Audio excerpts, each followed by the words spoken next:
I was 17, I was dating this guy who was known around our school as the weed plug. Like, if you wanted anything, an eighth, a full ounce, whatever, he had it. My taste in men has changed a lot since then, but at the time, I thought he was everything. I used to daydream about marrying him. I know, stupid. One of the things we'd do a lot was sneak out at night. He had this old beat-up truck that rattled whenever we drove it, and I'd wait until my parents were asleep, then quietly walk down the street and hop in when he flashed his headlights. We'd usually go to this cliffside that overlooked the whole town, and it was quiet, empty, and kind of romantic in that teenage rebellion sort of way. That night specifically was 420, basically a holiday for him. He texted me earlier in the day saying that he had a surprise planned for us. I did not ask what it was. I assumed it was just a new strain of weed that he wanted me to try, nothing out of the ordinary. So around midnight, I snuck out. He picked me up, and we drove to our usual spot. I remember the moon was really bright that night, and the town lights below actually looked kinda beautiful. He pulled out a blunt and lit it up, passed it to me, and I only took a few hits. I've never really been a heavy smoker, even though I dated someone who basically lived high. I told him I did not want to go overboard, and he laughed at me saying, "Fine, lightweight." We just sat there, windows cracked, talking about our fake little future. Marriage, 5 kids, a dog, a house by the lake.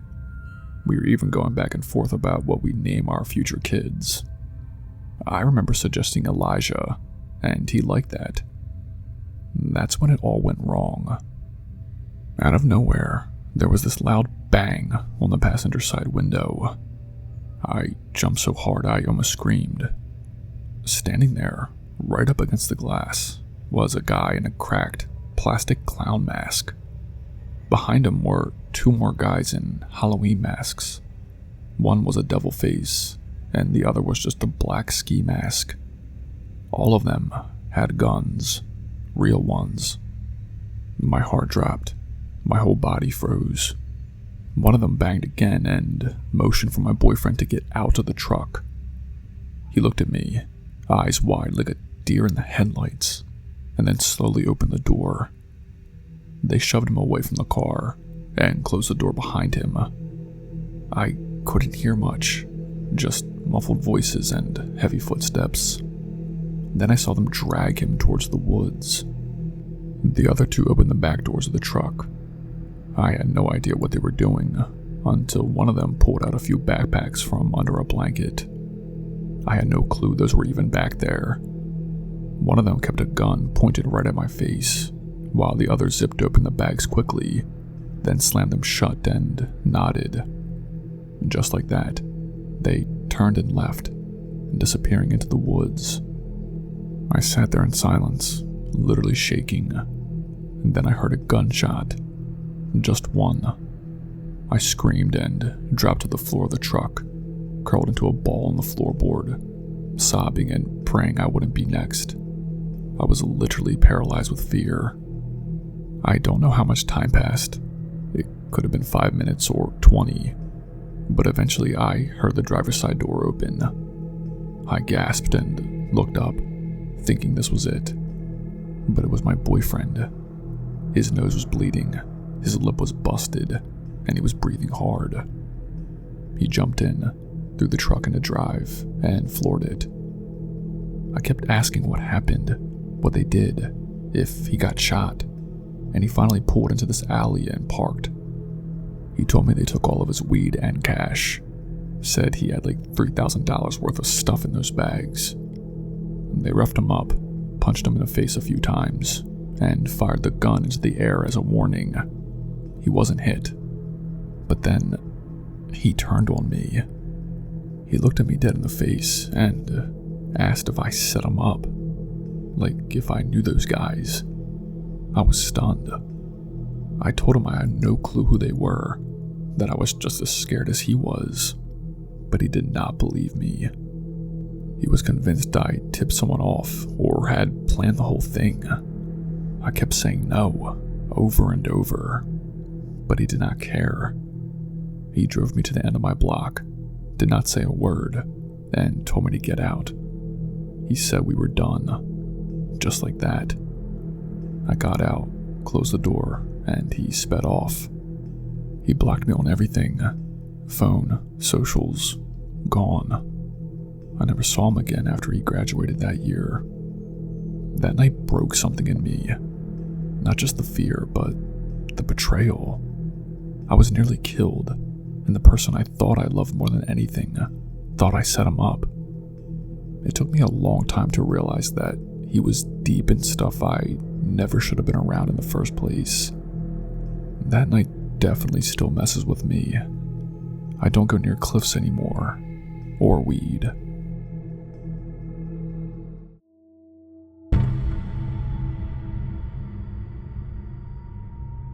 A few years ago, I was living in the Bay Area with my best friend and roommate, Tara.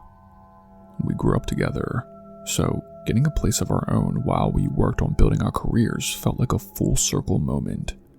Even though we were close, our lifestyles were completely different.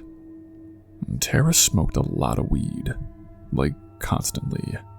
Wake and bake in the morning, mid-afternoon joint, something to help her fall asleep at night, you name it. I never really cared. It was her thing, not mine. I preferred my evenings quiet. After a long day of work, I'd usually come home, make dinner, read, or just scroll mindlessly on my phone. We just never did it for me. This happened on April 20th, 4/20 of course. I had an especially long shift that day. I work in property management, and we had a unit flood, so my whole day was putting out fires, figuratively, but honestly, barely. When I got home, I was so wiped I didn't even shower. I kicked off my shoes and just collapsed in my bed, work clothes and all. I must have passed out within minutes. At some point deep into the night, I couldn't tell you what time, I felt someone shaking my arm. I groaned and rolled over, kind of annoyed, thinking something had happened. It was Tara. Her eyes were wide and glassy, and the first thing I noticed was the strong smell of weed clinging to her hoodie. "There's someone outside," she whispered. I blinked a few times and said, "What?" "There's someone knocking on the door, like a man." He was whispering something. I heard it while I was watching Netflix. "He's still here." I sat up, still halfway in sleep mode, and said, "Tara, you're high, and you're watching horror movies. You probably just freaked yourself out." "No, I swear," she said, and she was like on the verge of crying. He was knocking and whispering my name. I paused the show and just listened. He kept saying, "Open up," like real soft. I got scared and came to wake you up. Even though I was tired and not in the mood for this, something about how scared she looked made me get up. I'd figured I'd look around, show her no one was there, and she'd calm down. We walked into the living room. The lights were still off, but the glow from the TV lit up the space. I looked through the curtain of our front window. I was expecting to see nothing. Instead, there was a man standing across the street. He wasn't moving, just staring straight at our apartment. I froze and whispered, "You're serious? That's him?" Tara nodded. Yes, he knocked, whispered stuff, and then just stood there. We both stood there, not sure what to do. The guy did not look homeless or anything. He looked like a regular man, maybe in his 30s, wearing a zip-up hoodie, hands in his pockets, just standing there under the streetlight. Then, out of nowhere, he started walking across the street, slowly, like he was in no rush. We backed away from the window, but I kept peeking. He walked right up to our window, He did not try to knock again. He did not say anything. He just stood there, inches from the glass.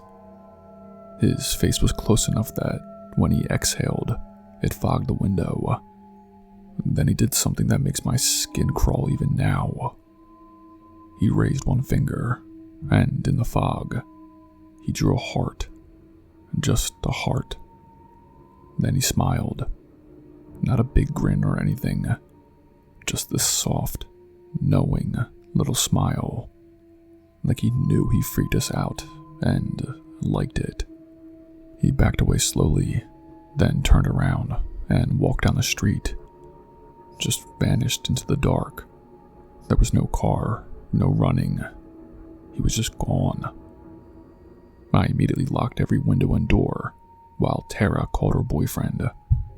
He came over in under 10 minutes, thankfully. Neither of us slept the rest of that night. Every sound made me jump. I kept playing it back in my head, the way he drew that heart, and his stupid little creepy smile. I apologized to Tara for not believing her. She wasn't paranoid or high out of her mind. The guy was real. We did not call the police, which I regret in hindsight. At the time, we did not have much to give them.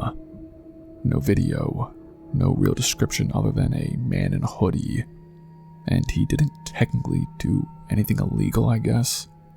Just scared the hell out of us. We still live in that same apartment building. Nothing like that has happened since. But for weeks after, we kept a bat near the front door, and Tara did not smoke for a while. Every time I pass by that window, I think about his face pressed up against the glass, and the heart he drew. I'll never forget that night.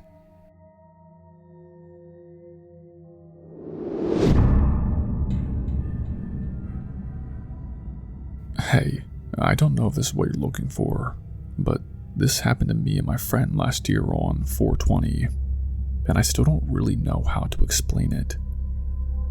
I've struggled with anxiety and depression most of my life, the kind where even getting out of bed feels like climbing a mountain. Weed helps. Not all the time, but when I find the right strain and I'm around people I trust, it helps me feel like I'm not constantly trapped in my own head.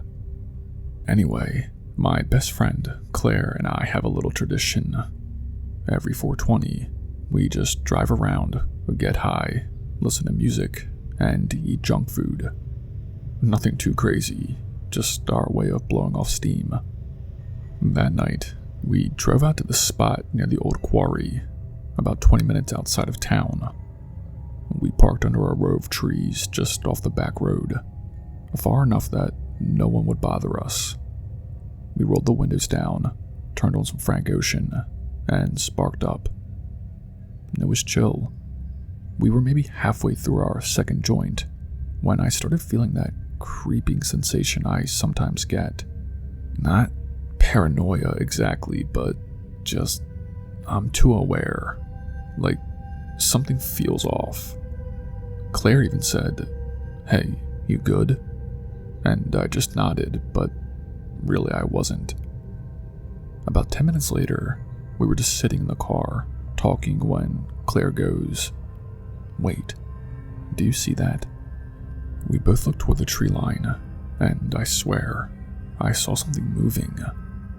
It wasn't even hiding, just standing there. It looked like a guy, sort of. Same height, but the arms, they were way too long, like hanging well past his knees. It was too dark to see his face clearly, but the way it was standing, too still, too angled, it made my stomach drop. I was high, yeah, but so was Claire, and we both saw the same thing. We kind of froze for a second, trying to figure out if it was just some weirdo playing a prank, or if our brains were just cooked.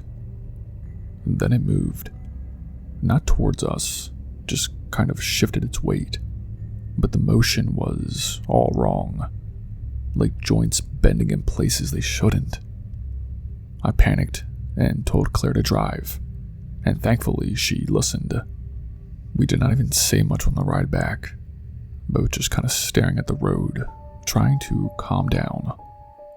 When we got back to my place, we tried to laugh off the whole thing, like maybe it was some meth head in the woods, or a deer that looked weird in the dark. Something dumb. We put on a movie and ordered pizza like we always do on 420.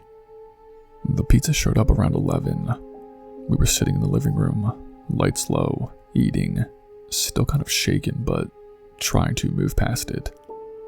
My parents were out of town for the weekend, so it was just us.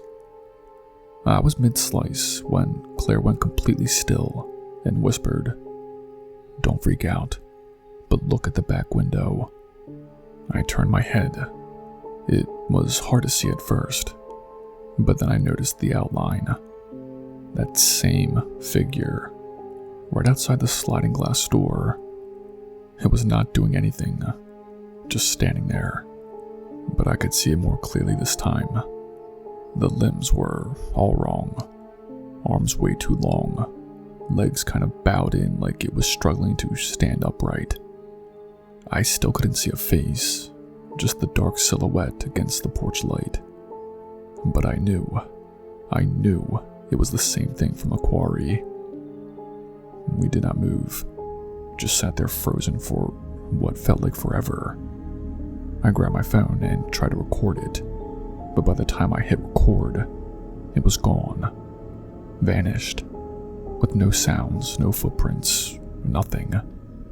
We even turned on all the lights and went outside with kitchen knives like idiots. Nothing.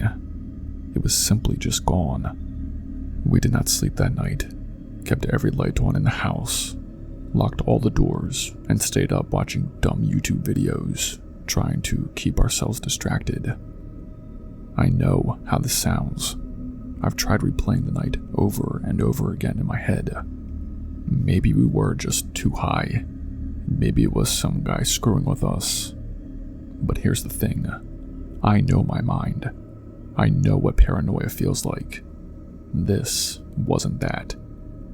I wasn't spiraling or panicking from nothing. We both saw it. Twice. In 2 different places. And whatever it was, it did not feel human.